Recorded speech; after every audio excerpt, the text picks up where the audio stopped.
Jaqueline Pitangui é uma revolucionária contemporânea.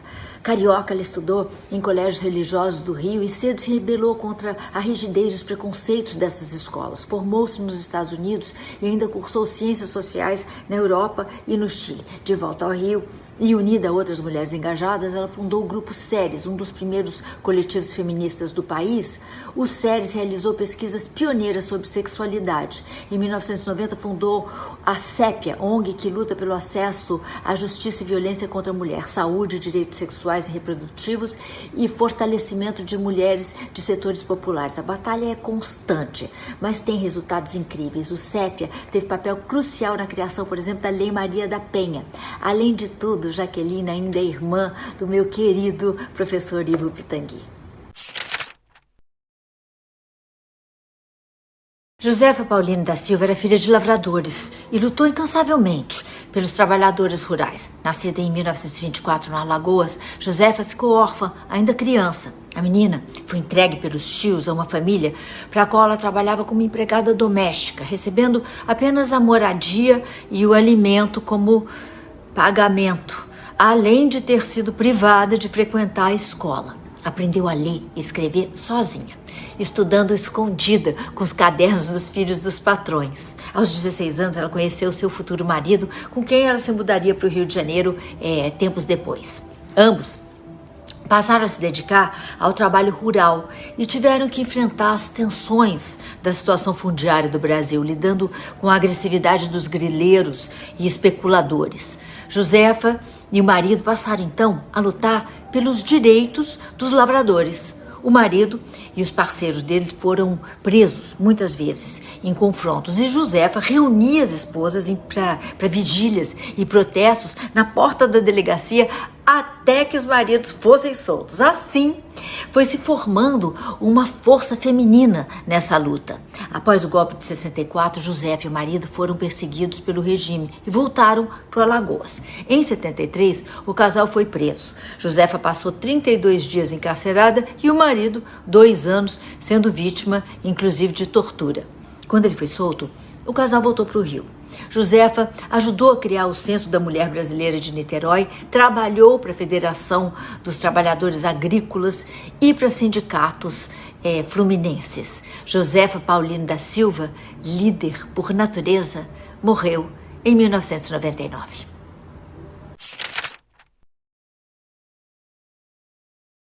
Laudelina de Campos Melo nasceu em 1904. Alguns anos após a abolição da escravidão, a sociedade brasileira ainda não tinha mudado de mentalidade e tratava negros como cidadãos de segunda categoria. A mãe de Laudelina trabalhava como empregada para a família que tinha sido proprietária dos seus antepassados, escravos. Laudelina tinha que cuidar da casa e teve que largar os estudos na 3ª série, já tendo consciência de que aquilo era uma injustiça. Sua mãe ainda era chicoteada na casa onde trabalhava. Aos 17 anos, por falta de escolha, Laudelina também começou a trabalhar como empregada doméstica. Nessa mesma época, ela começou a se envolver com grupos culturais negros. Em 1936, ela fundou a Associação de Empregadas Domésticas de Santos, que foi a primeira desse tipo no país. E nos anos 70, batalhou para que a profissão fosse finalmente regulamentada, com direito à carteira assinada e acesso à previdência social. Além disso, durante toda a vida, tentou oferecer assistência jurídica e social às domésticas e incentivava suas companheiras a se alfabetizarem e colocarem os seus filhos em creches. Laudelina morreu em 1991, deixando um importante legado à justiça social. Leolinda Daltro, baiana, de 1859, criou 5 filhos com salário de professora, enquanto lutava pelos direitos das mulheres e dos índios. Não se sabe se a Leolinda ficou viúva ou se ela se separou do marido, mas o fato é que ela era chefe de família. Em política, ela fundou o Partido Republicano Feminino e 3 jornais dedicados às mulheres. Criticou e se manifestou contra essa cidadania incompleta das brasileiras ainda proibidas de votar. Além disso, ela passou a vida viajando pelo interior do país a estimular a alfabetização de comunidades indígenas que eram esquecidas ou então coagidas à catequese cristã. Pioneira, seu sonho era que os índios fossem integrados à sociedade sem precisarem ser convertidos. Apesar de tudo, ela nunca se viu como uma revolucionária. Não queria que o papel da mulher mudasse, apenas que fosse reconhecido de forma justa e igual à dos homens perante a lei. Margarida Maria Alves foi alvejada com um tiro no rosto, dado por um pistoleiro de aluguel contratado por um usineiro que ela confrontava. A bala estava cravejada de pregos para transfigurar e impor medo em quem ousasse se manifestar, como ela havia feito. Margarida foi uma grande inspiração para os trabalhadores rurais. Paraibana, ela nasceu em 1943, caçula de uma família de 9 irmãos. Começou a trabalhar na lavoura com os pais aos 8 anos de idade e, como tantos em nosso país, teve que interromper os estudos na 4ª série do ensino fundamental. Aos 28 anos, ela se casou e teve um filho. Foi por essa época que Margarida se tornou presidente do Sindicato dos Trabalhadores Rurais de Alagoa Grande, cidade onde ela passou a vida inteira, sendo a primeira mulher a ocupar esse tipo de posição. Mulheres trabalhavam e voltavam para casa quietas, de preferência. Durante os 10 anos em que trabalhou como líder sindical, ela moveu mais de 600 processos trabalhistas contra fazendeiros e usineiros que exploravam o trabalho camponês, além de exigir direitos trabalhistas para sua classe. Enfrentou fazendeiros e políticos para defender os seus ideais. É melhor morrer na luta do que morrer de fome, disse num discurso no mesmo ano em que seria assassinada. Em 1983, na janela da casa de onde ela assistia o filho brincar, Margarida Maria Alves foi morta da forma que eu contei há pouco. Só que a atrocidade teve o efeito contrário.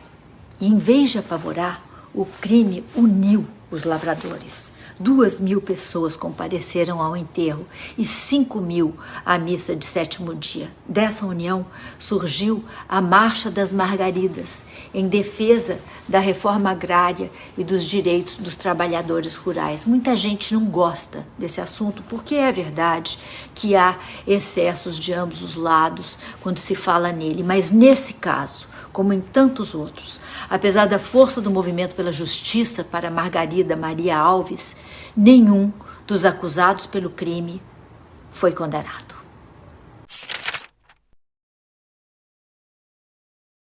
A garra de Maria da Penha transformou a justiça brasileira. Farmacêutica cearense, nascida em 1945, Maria da Penha viveu para se tornar um dos nomes mais conhecidos da luta pelos direitos femininos. É a partir da história dela, de violência doméstica, que surgiu a lei que protege as brasileiras de agressões e assédios em razão de gênero.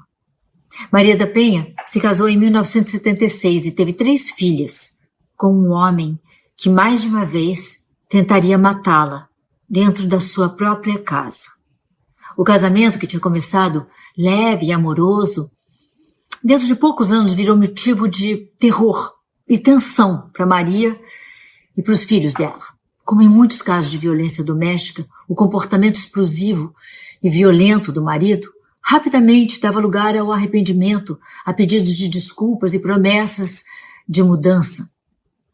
E como tantas mulheres nesse tipo de relacionamento abusivo, Maria perdoava.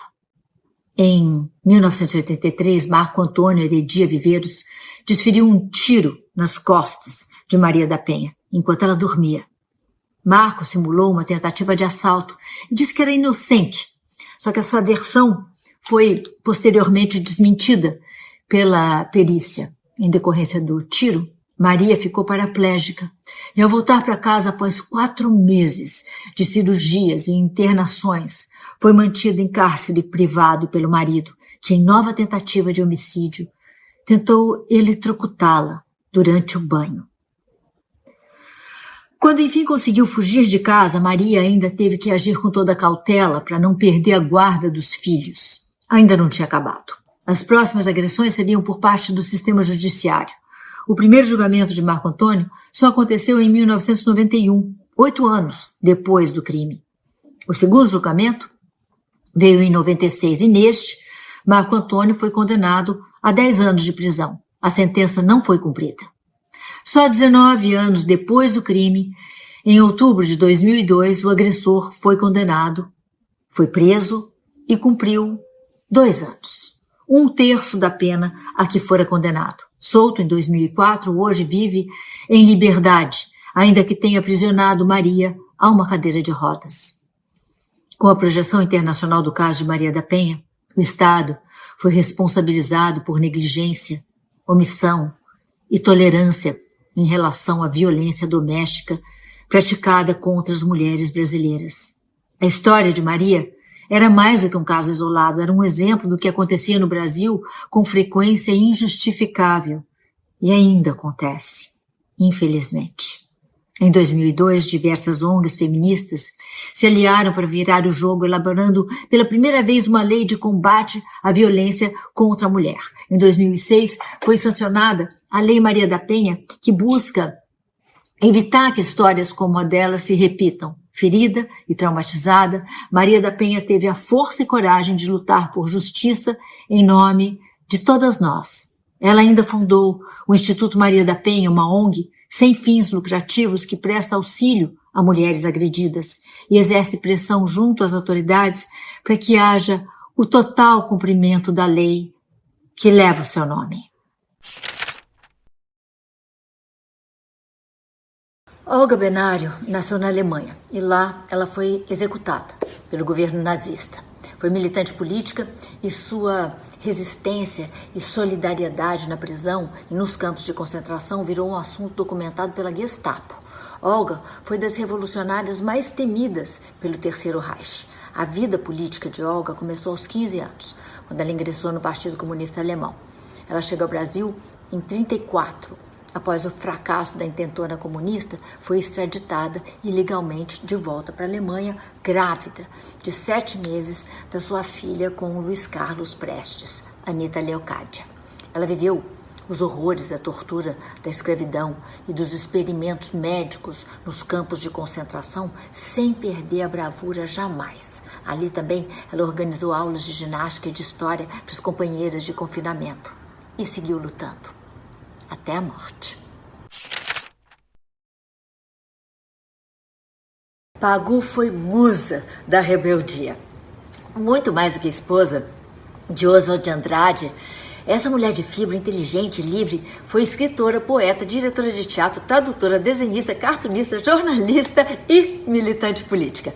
Contestadora já na infância, ela virou uma adolescente engajada. Ela confrontou a ditadura de Vargas e foi presa. Comunista, Pagu criticava o feminismo das mulheres ricas que lutavam pelos seus próprios direitos, ignorando as condições muito piores com que as mulheres pobres tinham de viver.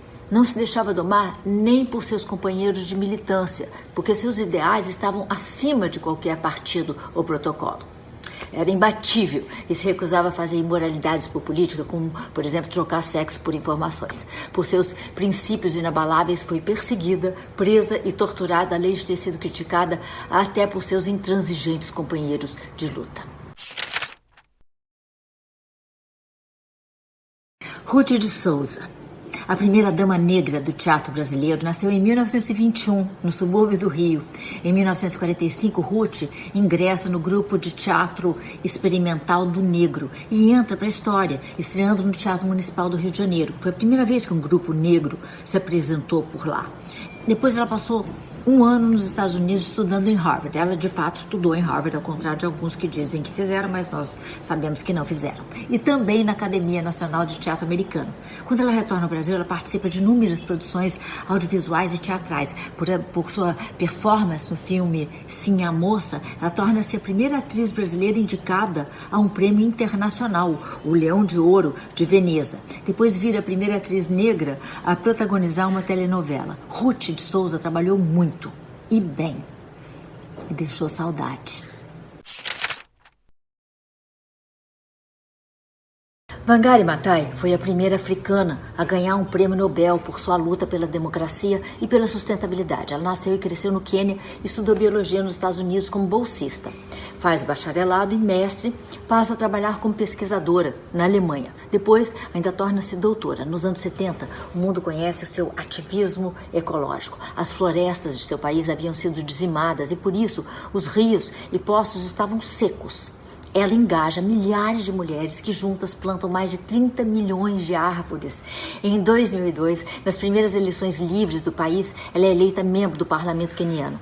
Em 2004, ao lhe concederem o Nobel da Paz pelos feitos ecológicos, a comissão aplaudiu também a sua coragem ao confrontar o antigo regime queniano altamente opressivo, dando voz a milhares de mulheres depois dela. Virou mensageira da paz da ONU e seguiu lutando por um mundo mais verde até morrer de câncer no ovário aos 71 anos.